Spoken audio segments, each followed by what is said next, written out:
Welcome back to Small Ball with Kenny Beecham.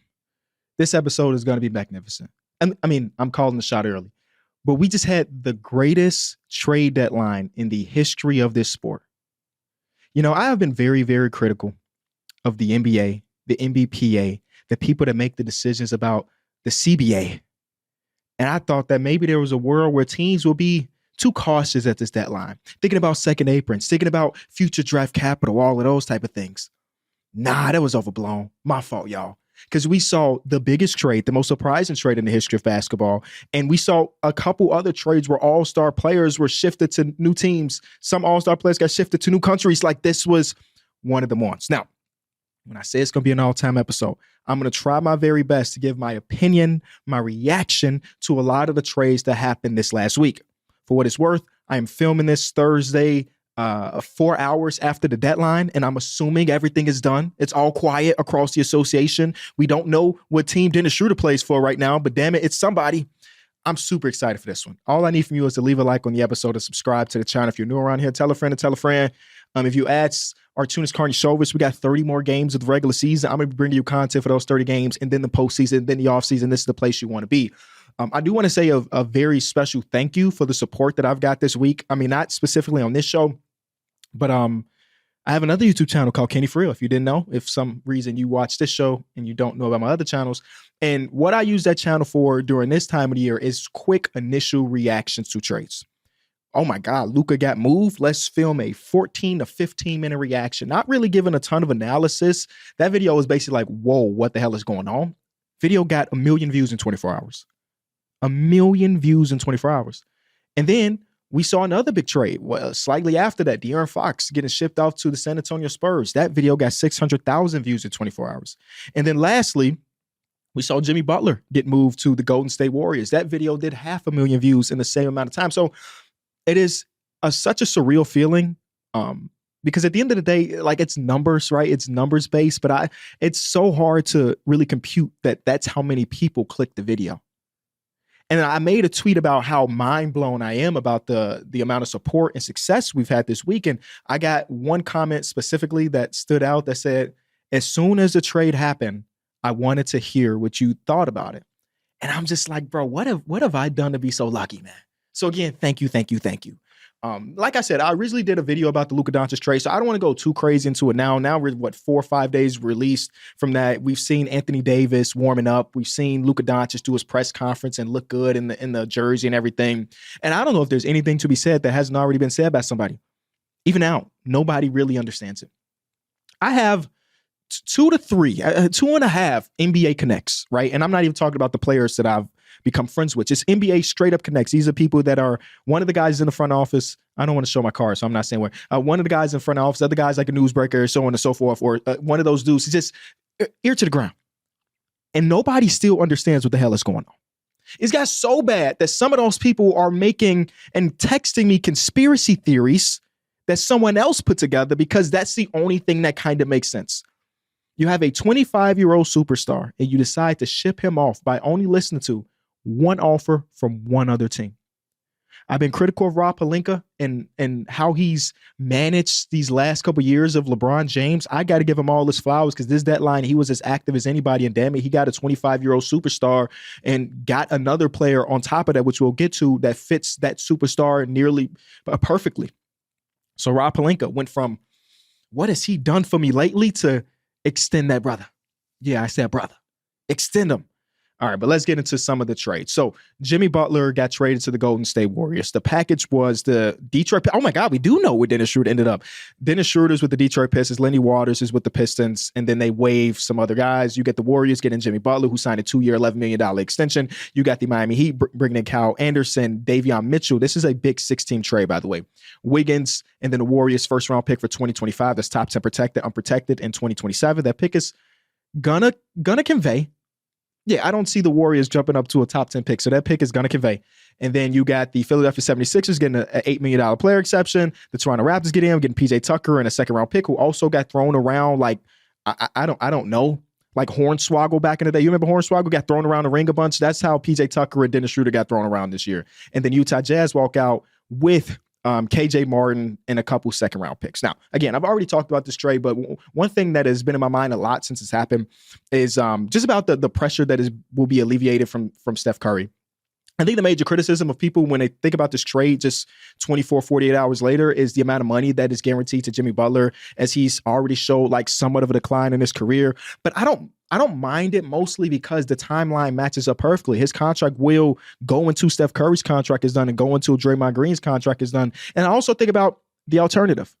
If we talk about a franchise that's been in conversations for a lot of people not getting anybody, if they would have walked out of this trade deadline with nothing, or they would have walked out of this trade deadline with just Vucevic, I think we all look at them and say, hey, Mike Dunleavy, you haven't been in charge for a long time, but damn it, you deserve to be out. This team has pump faked us quite a bit from telling us that they are okay with not giving up the future for one last hurrah. And then they said, no, we take that back. We actually never even said that, even though we got video footage of Steve Kerr saying that. I don't mind it. And again, it's one of those type of trades that I don't look at the Golden State Warriors and say, yes, this team is about to win a championship. But the goal is to be as competitive as possible around Steph Curry, and Jimmy Butler just helps that. He alleviates so much pressure. I think if you watch the Golden State Warriors, you can see that some of the physicality of Steph Curry has dropped a little bit.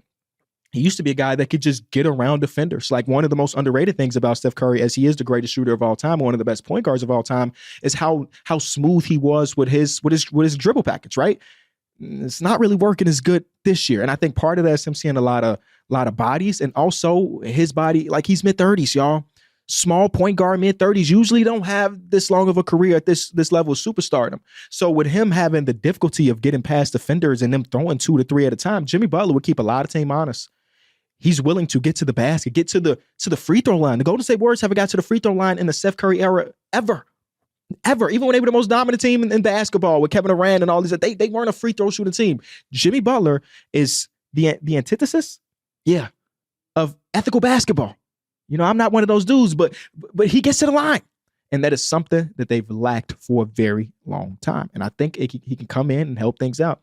I don't know. There's already been rumors about, how can he fit alongside Draymond Green, two of the strongest personalities in all of the sport?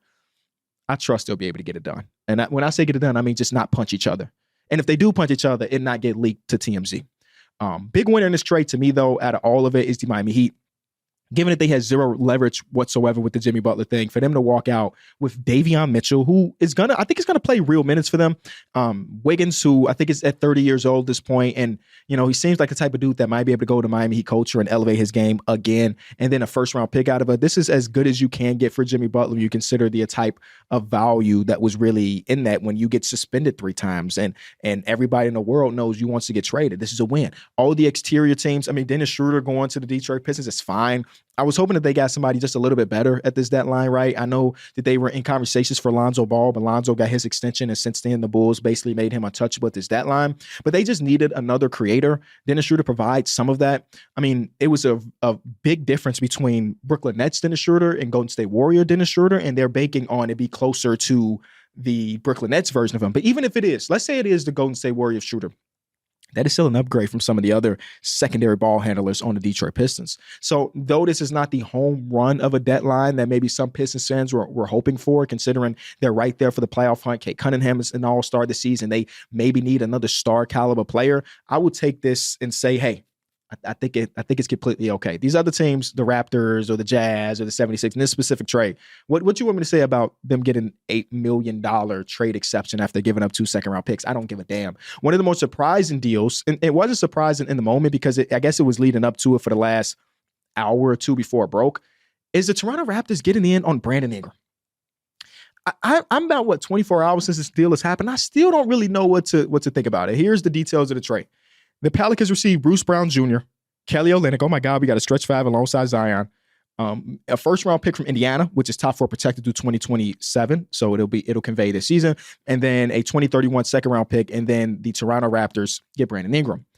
One thing about Masai Ujiri, if you've been keeping up with Masai since he became the general manager of the Raptors, even before that when he was with the Denver Nuggets, he is a guy that is willing to buy low, and I got to give him his credit there because you get the super success stories when you buy low, like them getting a championship with Kawhi Leonard. That was the best buy low deal of all time. It was Jakob Poeltl who's back on the team, by the way, and then DeMar DeRozan. Like, that is for Kawhi Leonard. That's the biggest and best buy low trade of all time, considering the quad injury with Kawhi. Will he ever be able to stay healthy? He was healthy enough to win them a championship, but he also has other buy lows in his resume that just didn't work out. I don't know exactly what Brandon Ingram is going to turn out to be, because I think about it this way: they extended Emmanuel Quickly. RJ Barrett is still on his contract from what the New York Knicks gave him. They gave Scotty Barnes the full rookie max.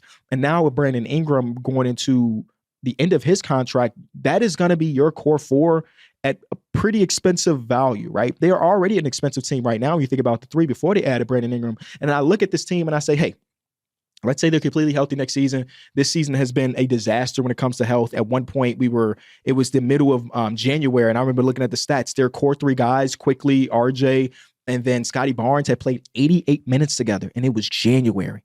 So they have not had a good hand when it comes to injury and all. But I look at what their team is right now, and then they add Brandon Ingram, and you think about the money that will be attached to Brandon Ingram.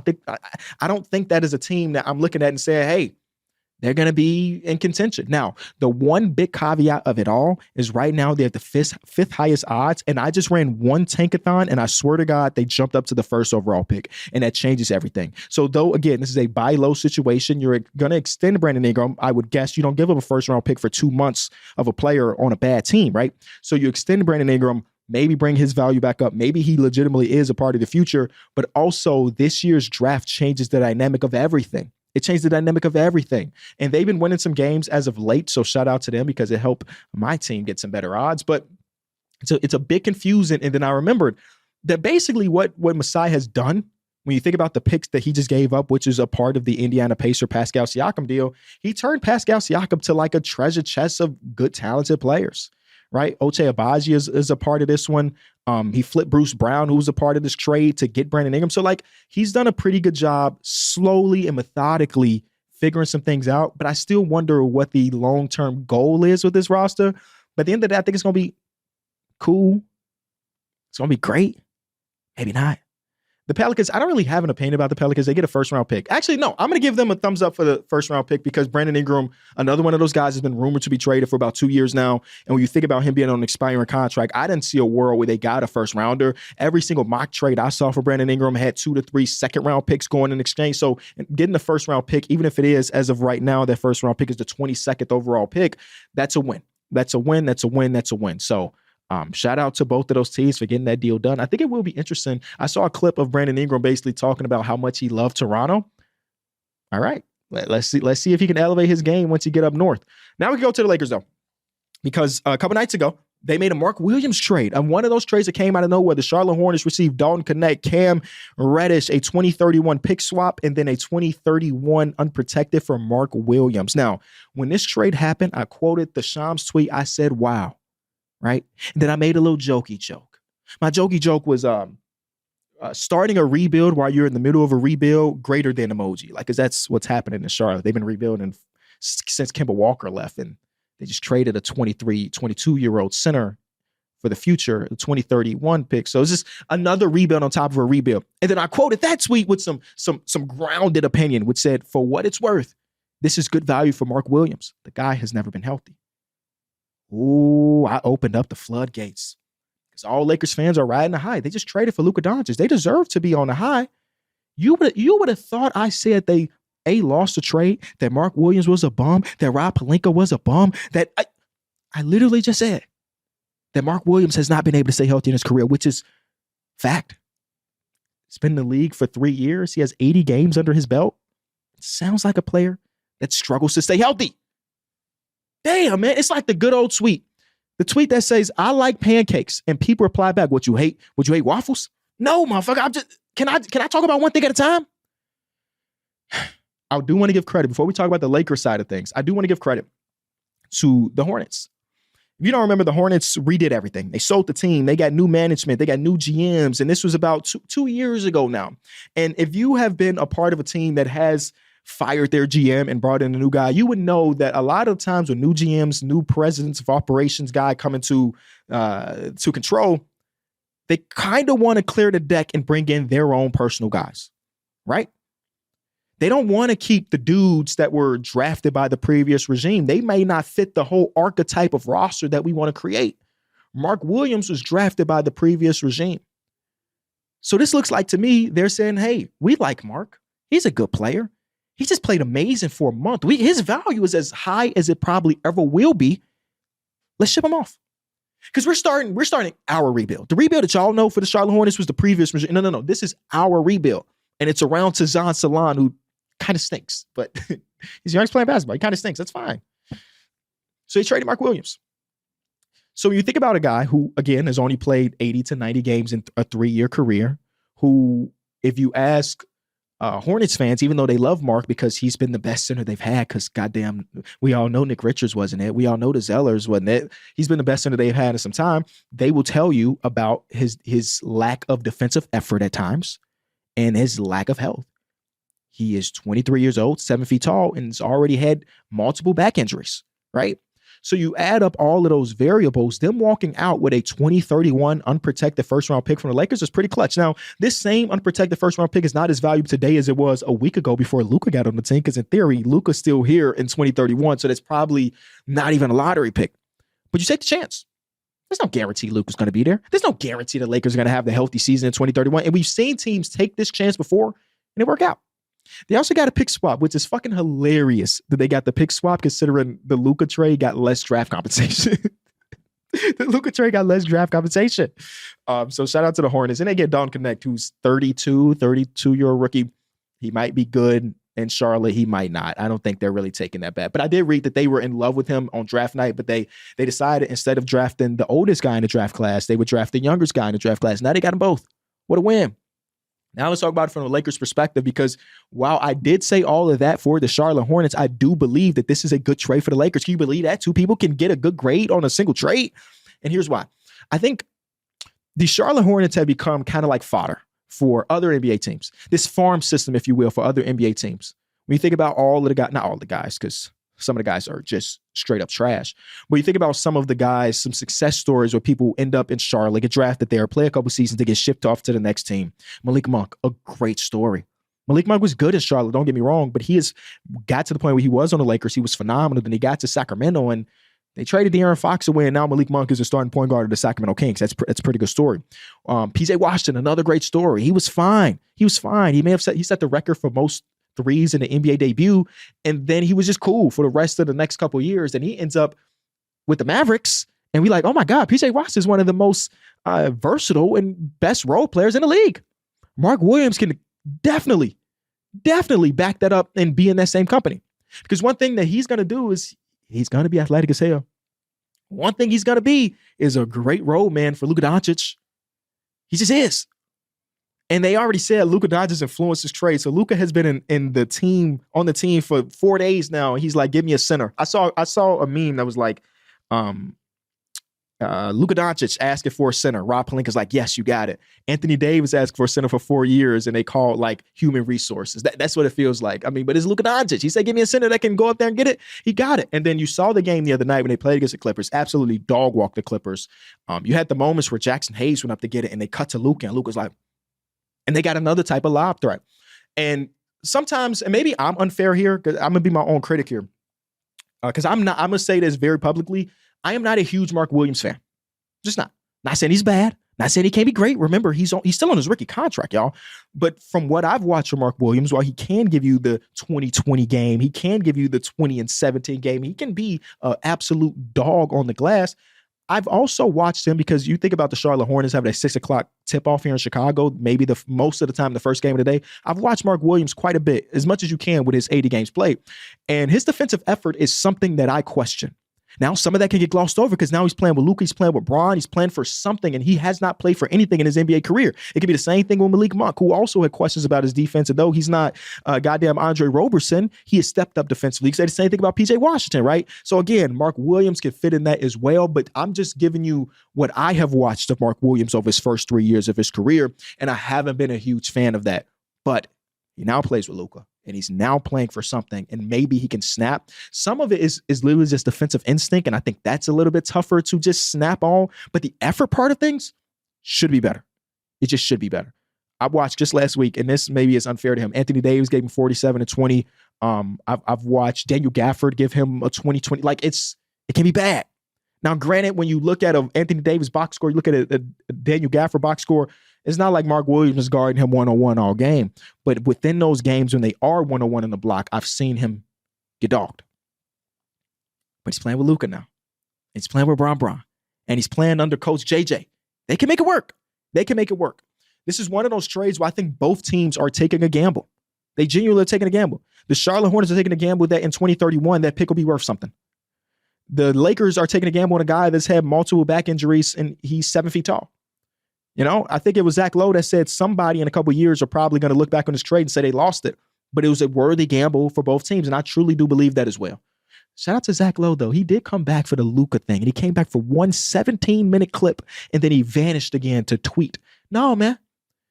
Just do the podcast, damn it.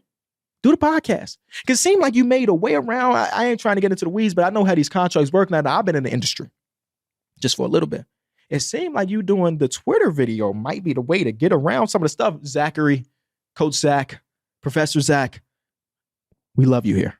That's all I'm saying. Come back.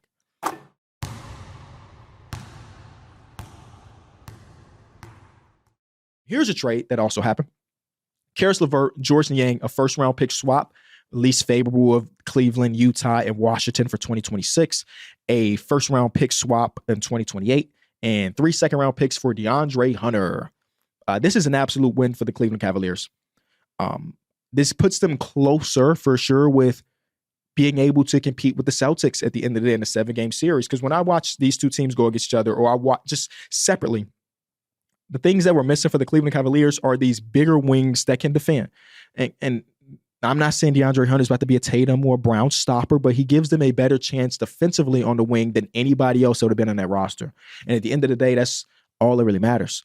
So I think this is a huge, huge win. Even if DeAndre Hunter is not the player, because I've been skeptical, right? I'm skeptical of players that are having career years. I just am. What about what you're doing today can translate to next season or the year after that? Maybe this is a one-hit wonder year for DeAndre Hunter. Maybe this is the greatest year of his career until next year where he gets better. I just always been skeptical of those type of things. But it's still a worthy gamble if you're the Cleveland Cavaliers, because what did you give up? Some pick swaps in 2026? Guess what? Believe it or not, they're going to be good in 2026. 2028, believe it or not, they're going to be good in 2028. So you really just give up 3 second-round picks. Karis LeVert, who does kind of suck to see him go because he's been such a glove to this team. If you needed him to play point, he can play point. You needed him to play the wing, he can play wing. But sometimes he did have overlapping skill set with a Donovan Mitchell or Darius Garland. So, yeah, he has to go to Atlanta now. And then George Niang, I didn't see a world where George Niang would be able, because when you're the Cleveland Cavaliers, you're this good. You are now thinking to yourself, who is our biggest competitor in our conference? And granted, there are a lot of good teams out east. But they're probably looking at the Celtics. They say, hey, how can we really compete with the Celtics? A guy like George Niang probably cannot play much in a Celtics series. So let's trade him from somebody that we trust a little bit more on the defensive side of the ball. Trade him for a player that we trust hitting shots a little bit more. And DeAndre Hunter had been one of the best role player, bench players in basketball. I think he may start, or it might just be Dean Wade still, and just let DeAndre Hunter be that 6-man role that he's been all season long. I absolutely love this trade from the Cavs perspective. But on the other side of things, the Atlanta Hawks made a couple deals, and it surprised me, right? Karis LeVert, George Niang, some swaps, and some second-round picks for DeAndre Hunter. One of the things I asked the guys like 3 months ago when DeAndre Hunter had started, well, not 3 months ago, it was in the middle of December, so 2 months ago, a month and a half ago, was if you were in charge of the Atlanta Hawks, would you sell high on DeAndre Hunter? And most of the guys said, yeah, because A, he also fits in that category as guys that never stay healthy. And B, you just don't know if this is really him or not. So let's sell high. Unfortunately for them, selling high in 2025 is really second-round draft compensation. And maybe they're just smarter than some other general managers across basketball to recognize that this is not a first-round centric league anymore. You're just normally not going to get a ton of first-round draft capital. I wish Arturas Karnisovas kind of recognized that. So maybe they're just being proactive, right? I still question what is next for the Atlanta Hawks. There was a report right after the deadline that Trae Young's future with this team is murky, and it only makes sense, right? They sell DeAndre Hunter, and granted, Karis LeVert is a good player. George Niang is a good enough player to play for the Atlanta Hawks. They made another trade where they brought in Terrence Mann from the Clippers, who guess we'll get to a little bit later. But they sold some good players, and now I look at it and say, what the hell happens with Trae Young? Because you didn't know, the Atlanta Hawks first-round pick this year is completely unprotected, and right now it has the 10th best odds, but it's not by a lot. They go on another losing streak because they were just on an 8-game losing streak, if you didn't know. If they go on another losing streak, they have an opportunity to gift wrap a top 7 pick to the San Antonio Spurs. So the question is, why would you give up a real player, DeAndre Hunter, which also means that you're probably going to give up a real first-round pick, a top 10 first-round pick? And the answer is, sometimes you kind of have to wash your hands with the situation. This is something we saw the Brooklyn Nets do after the KG, Paul Pierce, all of that. When that regime was out, when Billy King was out of there, they had to come to the realization we shouldn't just walk around here and put together really mediocre 30-year-old teams just because we're afraid to give up a first-round pick to a team because somebody else made a trade. We have to now think about what we have in-house. Fuck what we gave up. It's not important to us anymore. It's not ours. We shouldn't be looking at the Spurs and hoping that we don't give them a good pick. Let's focus in-house. And I think that's what they're doing here. They get a few second-round picks. They get a few pick swaps, and they just focus internally. But focusing internally, when you think about who Trae Young is, and you think about when the Dallas Mavericks went on their run last season, you remember Luka Doncic played for the Dallas Mavericks? Kind of crazy. When they went on their run last season, all of the tweets, all of the Instagram posts that Trae Young liked revolving around Luka and revolving around what, at that point, good GM Nico Harrison had done. There's one specifically where they were just going through the timeline of them trying to get Porzingis. That didn't work out. All right, we flip him from here, and then we get this, and now we got PJ, and now we got Daniel Gafford, and now we got this, now we got that, and boom, we're in the finals, and Trae Young is like, damn, must be nice. I've been asking for good players, competent players here in Atlanta for forever. So for them to throw out another good player, and I saw Double O and Yeka Congo tweet like a broken heart emoji after the DeAndre Hunter trade, I would not be surprised if Trae Young is like, it's time. I don't think any Atlanta Hawks fan would be able to fault him. You can tell he cares about Atlanta. You can tell he wants to be a Hawk. But if the front office can't put a competent enough team around him where every single season they're going to be fighting to be 500 or be slightly below 500, you can't blame him if he walks into that office and says, time.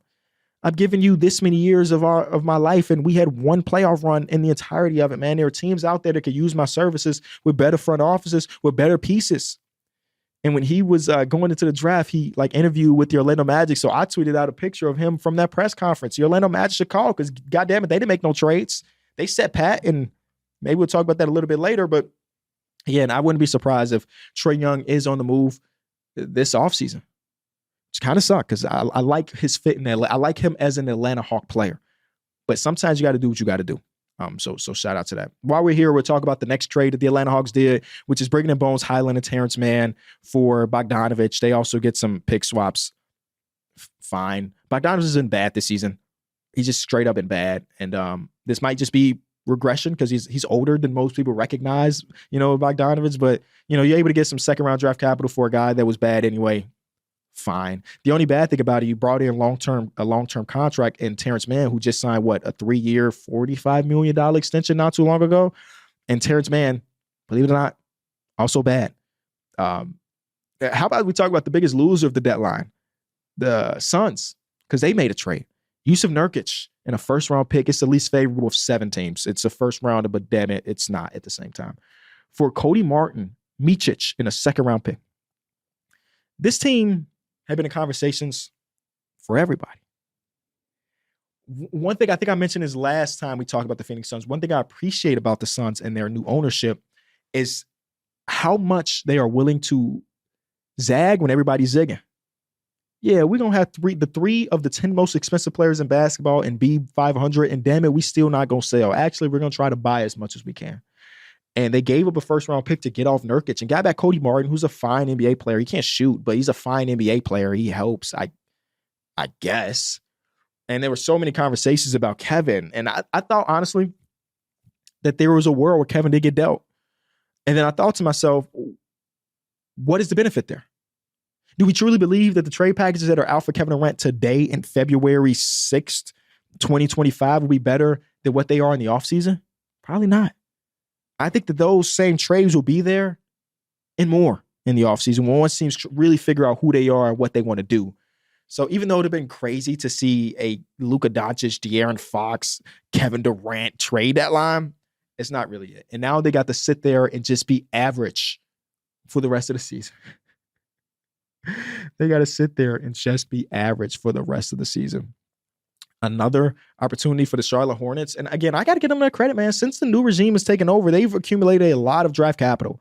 Will they draft well with it? Time will tell, because we really don't have that big of a sample size to know whether or not they're good drafters in their front office.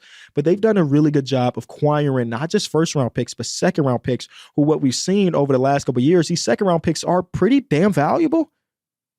Like four second-round picks is pretty damn valuable. So if you got a treasure trove of 16 of them, I'm just saying you could be buyers or you can use them all. Who knows? So that's another one of the trades. Before we get to the next one, I want to talk about how some things have shifted across basketball, man. We got to talk about it. The trade deadline is definitely one of those places where you will see odds shift. And the Spurs odds shifted. Now, let's not act like the Spurs are a championship team. But before they traded for De'Aaron Fox, if you go to FanDuel Sportsbook, you would have saw that they had a plus 790 chance to make the playoffs. Now them odds have jumped to 430, and now they sit pretty standard at plus 470. Pretty good. You know what I'm saying? Pretty good. We get to like the Sacramento Kings. We start talking about playoffs for them. They were a plus 205. You know, they were on a nice little streak under Doug Christie. They've dropped just a little bit since they brought in Zack Lowe at plus 310. But since the rest of the deadline has happened, it's back up to a plus 225. Not too bad. What about the finals? Forget about making the playoffs. We're talking about playing teams, the NBA finals. You know, the Dallas Mavericks did something, didn't they?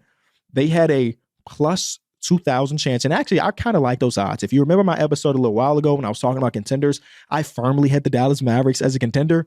Not anymore. Those things have shifted to plus 410 or 4,100. So the odds are always shifting. Another big winner here is, of course, the Lakers, as you can imagine. When you bring in a guy like Luka Doncic, they were from the team before the AD trade where they were plus 4,000. Now they're plus 2,500. All I'm saying, and they're currently at plus 2,000. All I'm saying is that the things are shifting. And you go to FanDuel Sportsbook, you may be able to get in right now. Make your first NBA bet a swish with FanDuel, America's #1 sportsbook. FanDuel has all your favorite bets, from who will win the game to how many points a player will score. Plus, check out newer bets like number of dunks, assists, or three-pointers in the next 3 minutes. It doesn't matter if you tap into FanDuel before the game starts or after the game is already tipped off. You have a chance to pick up a W whenever. And now is the perfect time to get into the action, because right now new customers can bet $5 and get $200 in bonus bets if your first bet wins. Just visit FanDuel.com/Kenny for your chance to score $200 in bonus bets. Have a ball betting ball with FanDuel, official sportsbook partner of the NBA. All right. Let's get back to some more trades, because one of the more peculiar deadlines has to come from the Vancouver Grizzlies. No. It's the Memphis Grizzlies. I'm looking at a picture of them in their Vancouver jersey.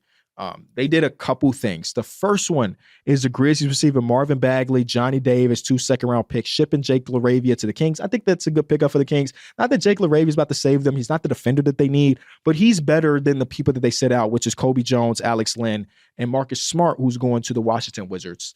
This is one of those trades that was just really surprising to me. I give a lot of credit to the Memphis Grizzlies because they've been able to find diamond in the rough after diamond in the rough after diamond in the rough. Jake LaRavia is one of those guys. Santi Aldama is one of those guys. Vince Wood, like we can go on and on of all of the cool stories. Jalen Wells, who's a candidate for an All-Star a few weeks back.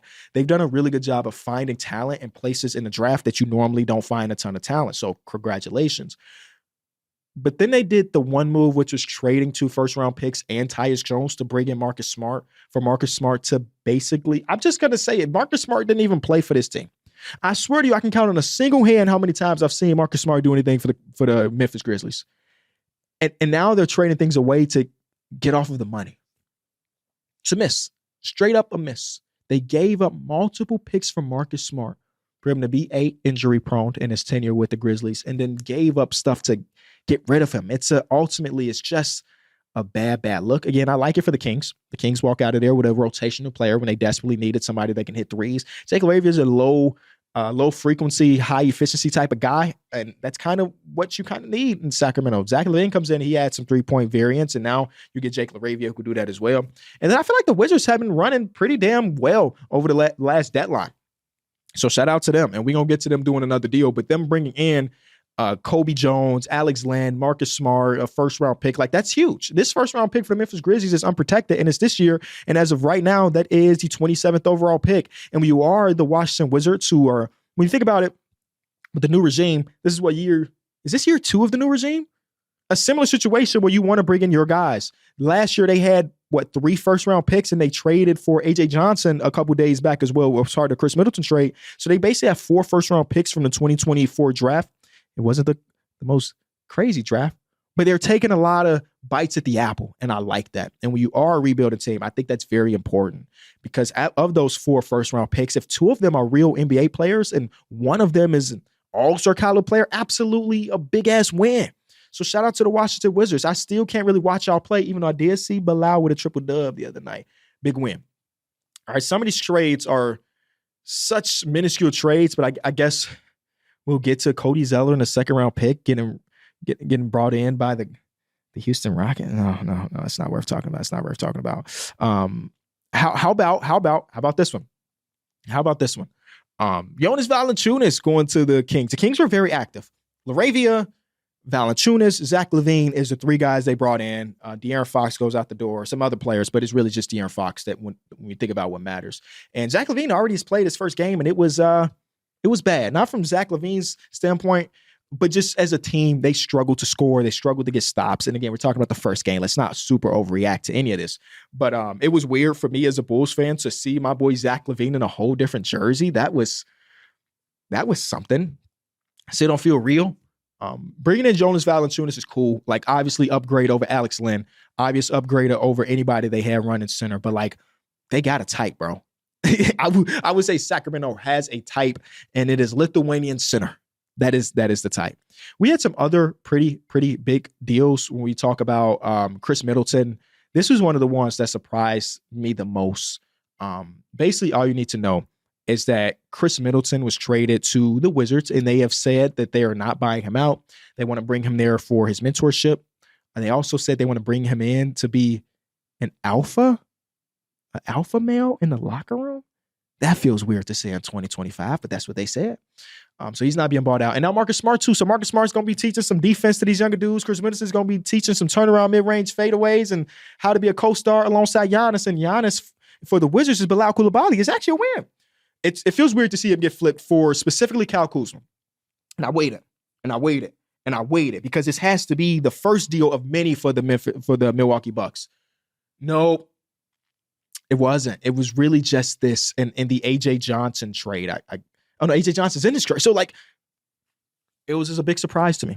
And I'm not going to sit here and act like Chris Middleton has been as good this year as he was in the playoffs or as good this year as he was 2 years ago. That's not what I'm doing here. But I think the difference between what Chris Middleton has provided you and the difference between what Kyle Kuzma is going to provide is so minuscule that this trade feels like it was unnecessary from the standpoint of the Milwaukee Bucks. Why trade away one of the best players in your franchise history for a guy that's been ass? I'll say it. He's been ass. Now, there are some things that you can be optimistic about. Last time we saw Kyle Kuzma be the third option versus the first option, he was pretty damn good. He was a big defender who gave a damn, and his shot selection wasn't that bad, though he's not a good three-point shooter, never really been a good three-point shooter, more of a streaky guy. He provided a lot of value as a third guy, and you hope that even though he's 4 years removed since then, that he can get back into that book. But also, I watched him and heard him say when he was a part of the Wizards that he's done helping people develop, that he's going to get his own. Hope he ain't coming to Milwaukee with that mindset, because getting your own is going to get your ass benched.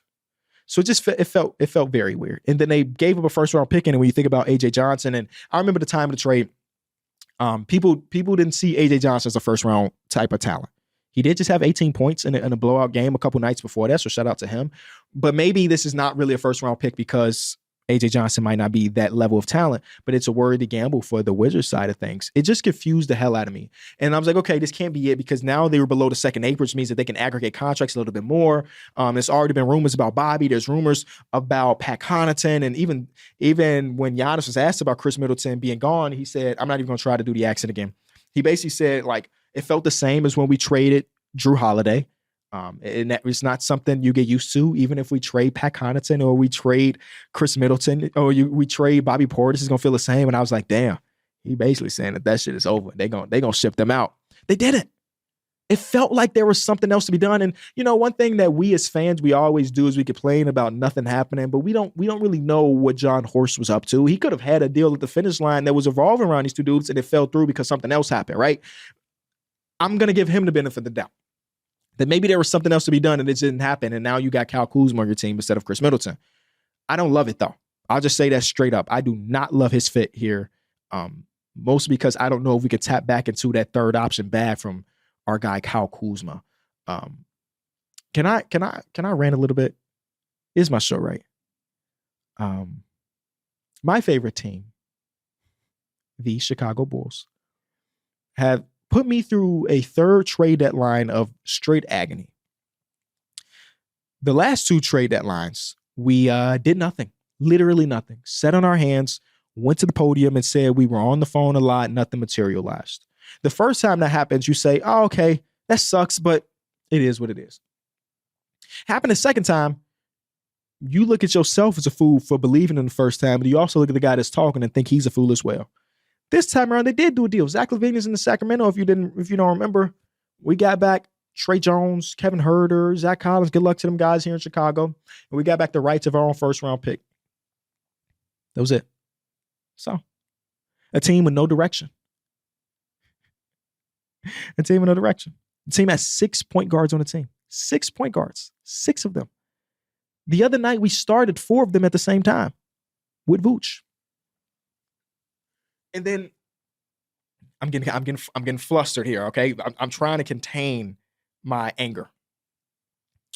And Bulls fan, there's nobody in Bulls fandom that's looking at this and saying, "Hey, let's give this guy the benefit of the doubt." Because you remember the previous times we gave you the benefit of the doubt. And then we get to the press release, the presser. And one thing I do want to say, thank you to all of our reporters and all our writers in the Chicagoland area that was in that room, because they absolutely grilled that man. They absolutely grilled that man. And I've seen, front office people get lobbed softball after softball after softball when they do some stupid shit. So now that I know that, like, even though I ain't been a huge fan of Joe Crowley in his writing, he was on ass. KC Johnson on ass. I love that. So shout out to them. They made that brother think. They made him sweat. And he didn't answer a single question correctly. Not a single one. And some of the craziest quotes, some of the craziest things that a GM has ever said was said in that press conference. Nobody's going to care outside of Bulls fans, because why would you care? If you're an Orlando Magic fan, why the fuck would you care about what Artunis County Shovers is saying? But can I tell you some of the stuff that he has said on? All right. He first of all came in with a written thing. He's reading off 2 papers. Thank you to Zack Lowe, which is warranted. Shout out to Zack Lowe for his 8 years of service here in Chicago. That's basically what it is, fucking service, to be a part of this franchise. It's not even a luxury anymore. The Bulls used to be a place with a bunch of things going for them. Never again. He said thank you to Zack Lowe. He talks about how they're always on the phone. But he still likes this group. Nothing materialized, and he'll have to wait to the offseason because he planted some seeds. You planted some seeds? Fuck out of here. You planted some seeds? This man, someone, and I wish I wrote it down. Again, they were grilling him. And they mentioned that this roster right now has a bunch of guards. It just does. Everybody knows that. And Artunis Karnisovas kept saying these last 30 games, we're going to see what we have and we're going to make a decision from there. We see what we have. We're going to make a decision from there.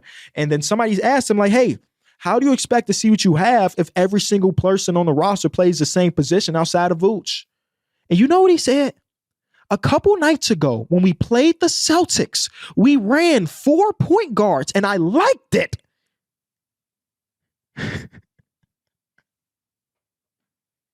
Are you being for real?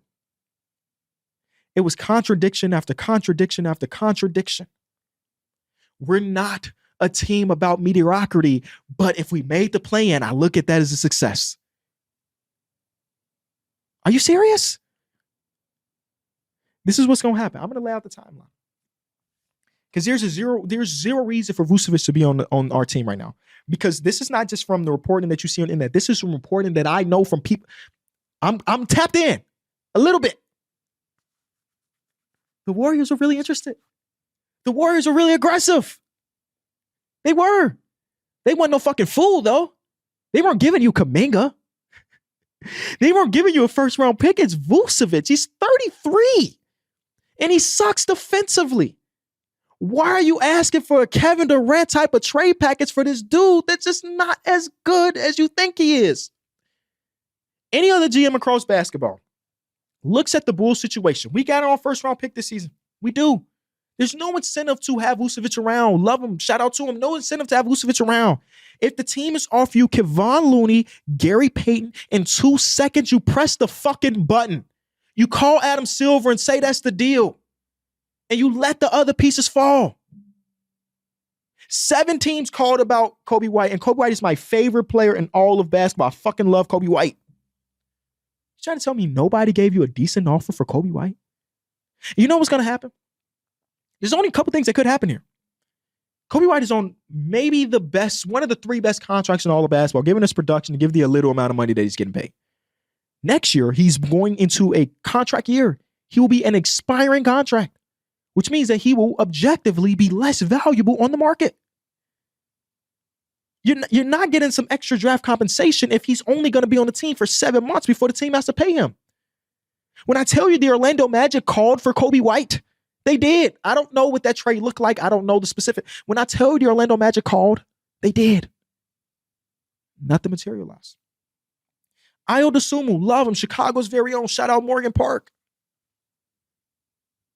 There's no way K.C. Johnson should be reporting that teams across leagues see him as untouchable to Arturas Karnisovas.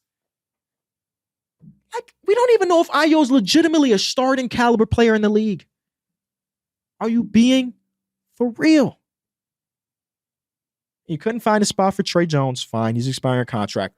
But then K.C. Johnson said that Trey Jones has a legitimate chance of being on the roster past the end of his contract. We have 6 point guards. And you want to re-sign Trey Jones. On top of having to re-sign Josh Giddey. I am mind blown at the malpractice and incompetences of this team. You get my blood pressure high. That's what's happening. I just don't know if I'll see, like, I'm going to be 30 in a few years. I don't know if I'll see the Bulls win a playoff series in the next decade. Is that fucking wild? I don't think that's a crazy take. I don't think I'll see the Bulls win a playoff series for the next decade. This madman is telling us that if they make the play-in, it's a successful season, while everybody in the league is laughing at him. Everybody in the league. The NBA player connections that I had when the which trade? The DeMar DeRozan trade happened. Or no, I'm sorry, the De'Aaron Fox trade happened with Zack Lowe. I got a call from an NBA player that when I answered the phone, it's a FaceTime. I answered the phone. No words were said. He literally just laughed. He literally just laughed. Oh, that's just one example, Kenny. It can't be that bad. Matter of fact, I'm leaving it. All I need to tell you is that it is widely known across the league that man doesn't know what the hell he's doing. And everybody outside of the league, and I'm talking about the fans, understand that as well. The only people that don't understand it or don't care are the people that are in charge. Don't let me be in the same room with a Reinsdorf. I'm sorry. Don't put me in the same room as a Reinsdorf. Because I don't, I'll leave it at that. That's a trade deadline, though. Was surprised to see the Orlando Magic didn't get a deal done. Was surprised to see Cam Johnson still on the Brooklyn Nets. Maybe they set their own prices too high, asking for 2 first-round picks. But as the time was dwindling, I kind of figured that they would accept. I'm sure there was a first-round pick out for him, but maybe not. I don't know. So the fact they held on to him was very interesting. He's another one of those players that, like, I'm not completely sure if I trust what he's doing this season. Shout out to Cam. He's a great guy. So I would have sold. I would just sold on that. Who else? The Portland Trailblazers didn't get anything done, right? I don't know. Did they get anything? I don't know if they got a single thing done. If they did get something done, it was one of the minor deals. Nothing like Jeremy Grant, DeAndre Ayton. All of these guys are still on the roster, so that's something. They've been a good basketball team as of late anyway. 5-game win streak, 9 of their last 10. Shout out to them. I thought they were playing so well they was going to force the Suns to go into a full rebuild. Nah, that's not the case. Is that everybody? I think that might be everybody, y'all. I think that might be everybody. Indiana Pacers also didn't do anything. I think that's okay. I thought there was a world they did consolidations, but I also got word that they weren't looking to make many moves. They were going to answer calls, but not necessarily pick the phone up. Seemed like that probably was the case. Before we get out of here, I'm going to bring in producer Greg for 5 Out.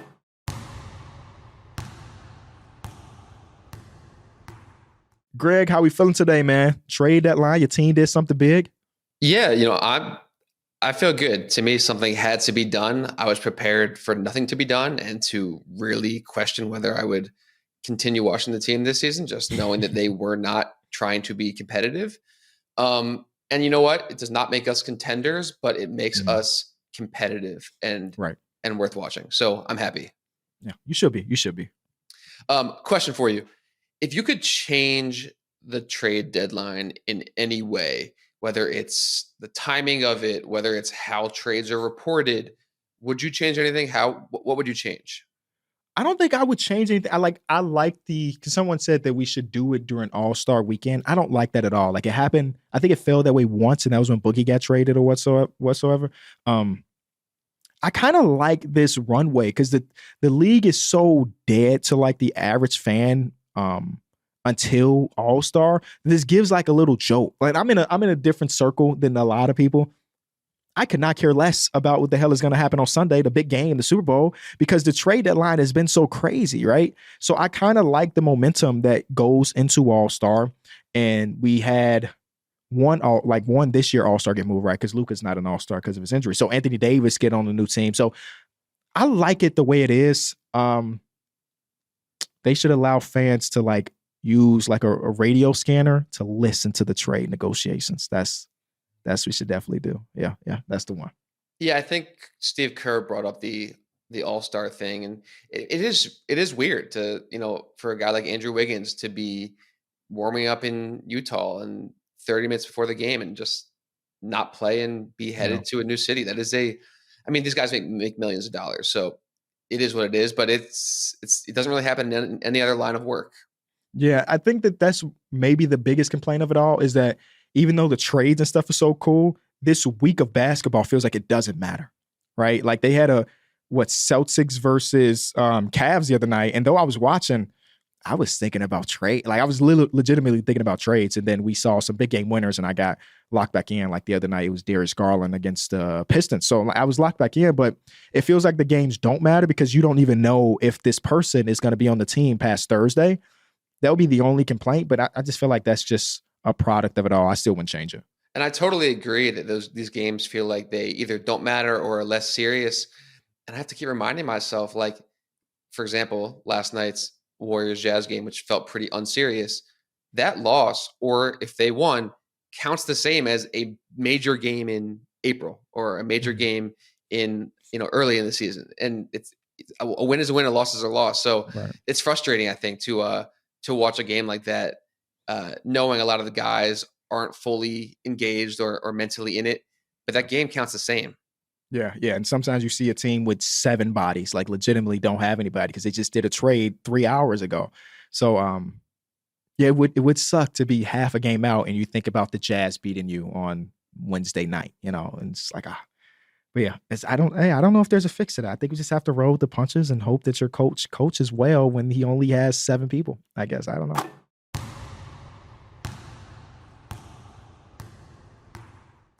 Shout out to producer Greg. He should be really excited about the Golden State Warriors.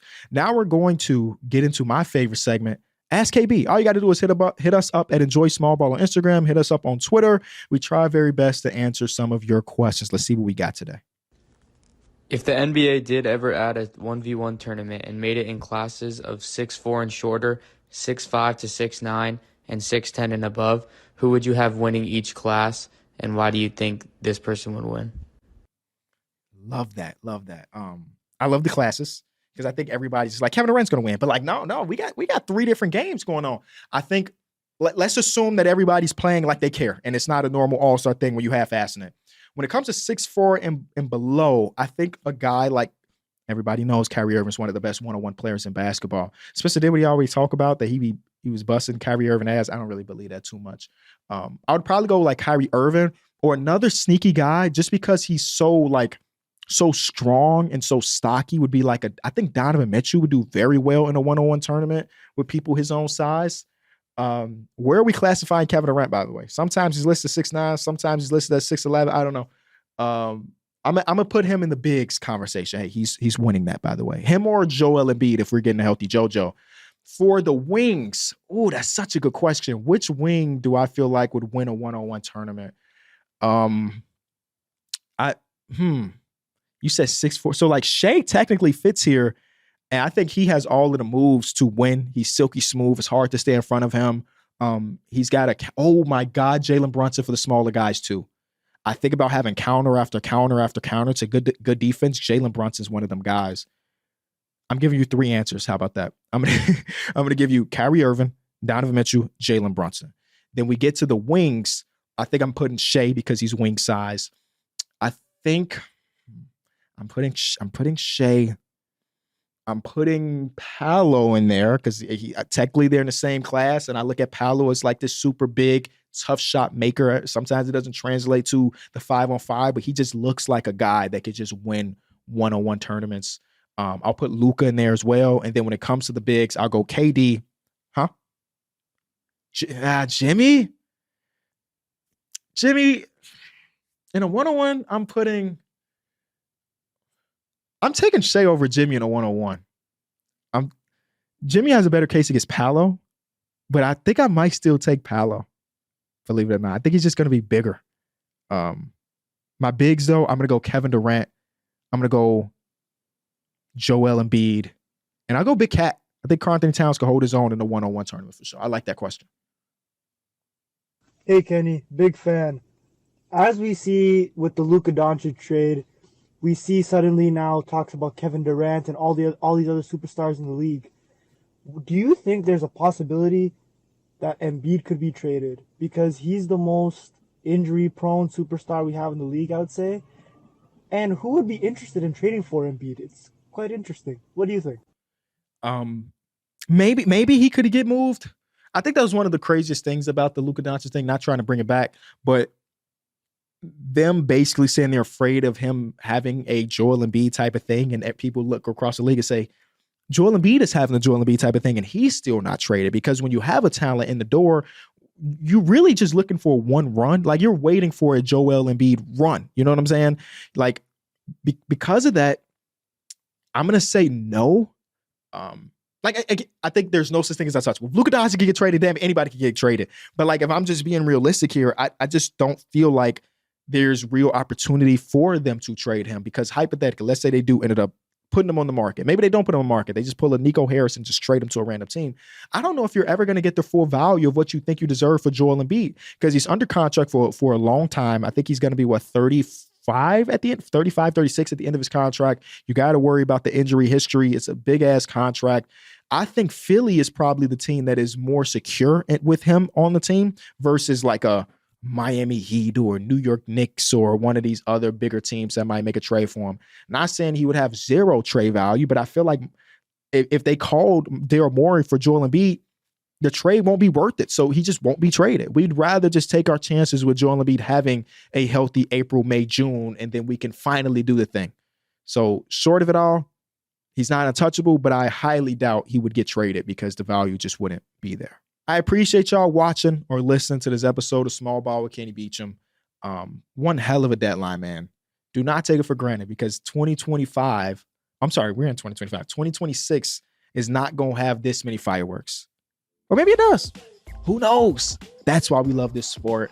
I cannot wait to watch all of these new guys on their new teams. who's the best fit, who's not. Only time will tell. If you enjoyed the episode, leave it a like, subscribe, to tell a friend, to tell a friend. This is where you get your hoops fix. I appreciate y'all, and I'll see y'all next week.